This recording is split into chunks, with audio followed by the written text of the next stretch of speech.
I'm showing you the liner and the blade about halfway through the process of setting up the lock. What I do is I put it together, hold it like this. As I'm grinding, I draw a scribed line across there. That's to show me two things. One, how close I am to the face of the lock, and to make sure that I am parallel or slightly relieving on the inside throw of the lock. So now that I've marked that, I see I've got a little bit to go. I can see that also. It may be hard to see in a camera, but you can see that they're almost in alignment, very, very close. So I'm going to take just a little bit more with a medium weight belt. Here you can see how I work my homemade fixture just by pushing it down on the front edge of the steady rest and up against that edge here of this plate.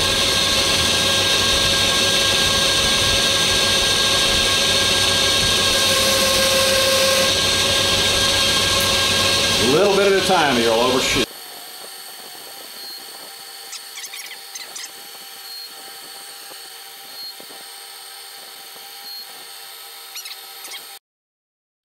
There we go. You can just see, hopefully, that the lock is just trying to engage the face of the blade. It's barely there.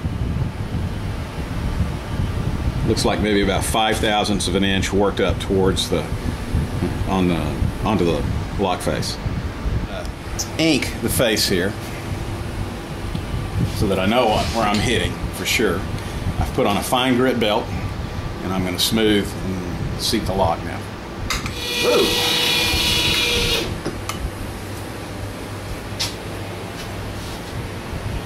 Are you still filming? Yeah. Oh, you're filming my mistake. What happened? Whatever you do, don't let them see my exact numbers. So what happened? Apparently I bumped my jig plate here and I moved it away and I caught it before I did any grinding. It was serious. I'm going to lock it down, torque the clamp down.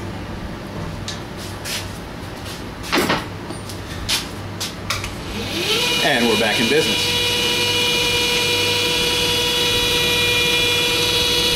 At this point, I've got about 25% engagement. I like a little bit more than that. I do not like the idea of the so-called early alignment or early lockup. It's too easy to overcome that little lock. So I prefer about a 1/3 to 1/2 lockup.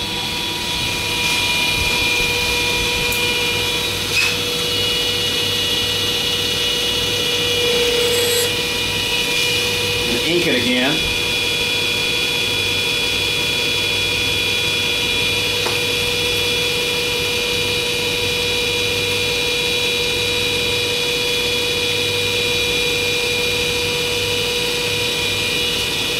You can see where the lock face engages out towards the outer edge of the lock on the blade.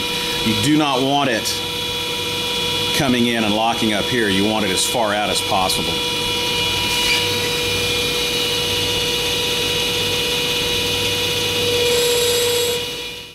I consider that a minimal lockup, about 1/3 of the way across.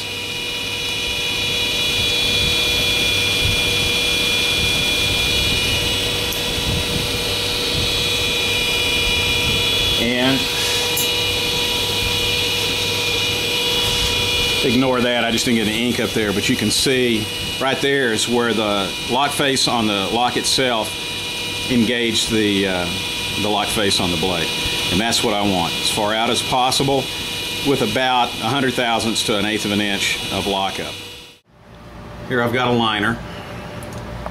Put it together with its bearing and the blade.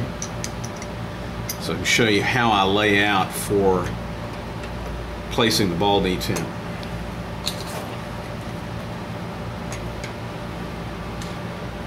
I mark where this area of the blade overlaps the liner. Then I'll swing the blade around and make sure that the choil area clears. Now, pulling all this stuff off because I don't want to lose it, I'm going to swing the calipers around here and make sure it clears. So I'll come just inside that mark I made. Make sure that it's inside the front edge of the handle, and it is, as you can see. Because I think having your ball track show on the outside of your knife is really bad. So I've laid that out. I'm going to come in here and mark it about a 32nd of an inch inside of that track line that I made, and about a 1/16 of an inch in from the face of the lock. I'm going to use 1/16 inch balls, so that'll give me plenty of room to press it in place without deforming the face of the guard.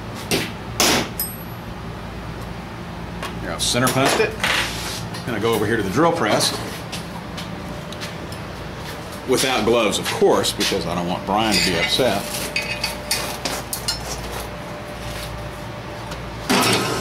I've got a carbide straight 2 flutes drill.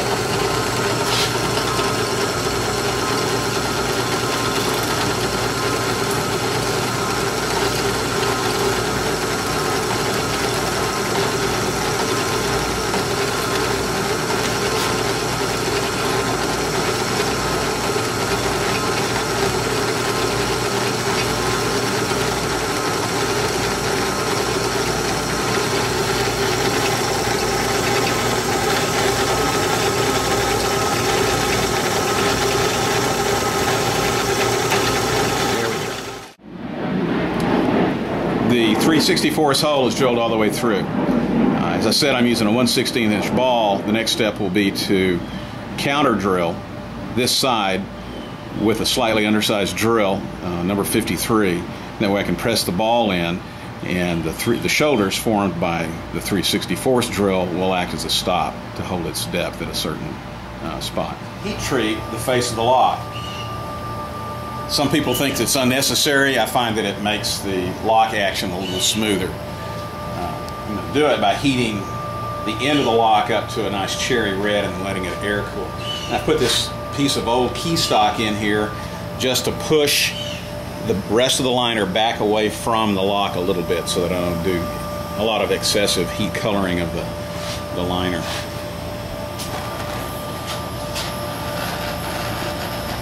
Pretty simple process, unless the breeze in your back door is blowing your flame out. There we go. You can see the red color starting to come up.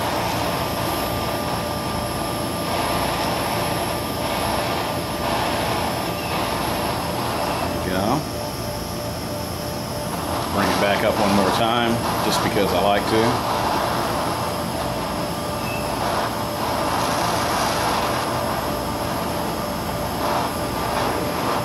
There we go. I'll let it air cool. All right, now I'm going to transfer the location for the detent hole into the blade by using the liner. So I've got my pivot and my stop pin and bearing in place. What exactly is a detent? The detent is a pocket in something. In this case, it's a blade. And the detent ball protrudes, so that when your blade rotates around, the spring action of the lock pushes the ball into the pocket and helps keep it closed. So I'm going to put it together, rotate it around here, and I've got to hold firmly this blade up against the stop pin over here in the closed position, as well as holding it together like this, like it will be in the closed position. Then I'll step over here to the drill press. I've got my 3/64 carbide drill. So I'm pushing it down and holding it together, pinching it together. And I just have enough room to clear these big pivots for the hole, which I didn't plan that way, it just worked out that way. magnifiers down here so I can see what I'm doing. All I'm going to do now is spot that hole. I'll show you. You can see I've just drilled in less than a 64th of an inch. So what I'll do at this point, get this out of the way, set my blade here, come down and drill it a little deeper, very slowly, little bits at a time, let it clear.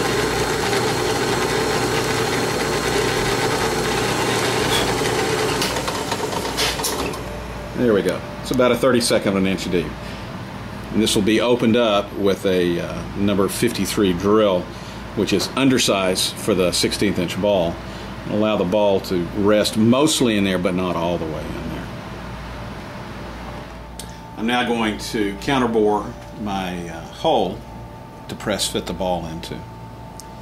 Got a 1/16 inch, or actually a number 53 drill, just under a 16th of an inch in the drill press, and I've already got it set to a predetermined depth.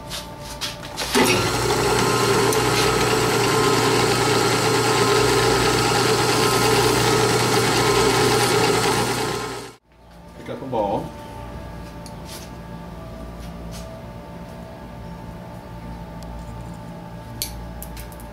And drop it.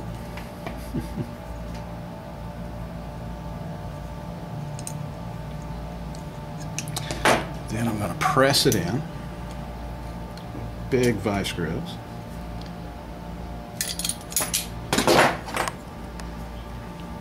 Double check the depth with my dial calipers.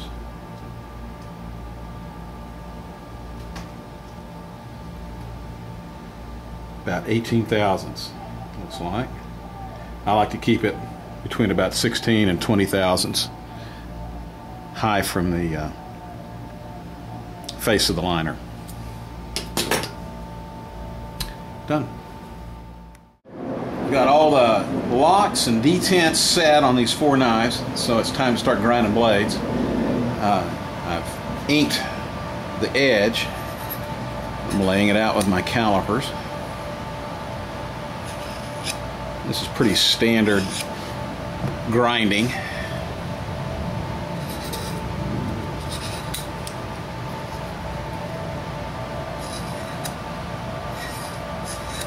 Alright, 3 of these knives are going to be hollow ground. These 3 here. This one will be flat ground. It has a Damascus blade, the others are stainless. 3 of them you can see are flippers. This one is a manual opener. We'll have a thumber here. And it's nice to know that they flip and they lock. That's always a good thing. So now I'm going to put on a coarse belt, rough end the bevel as a guide.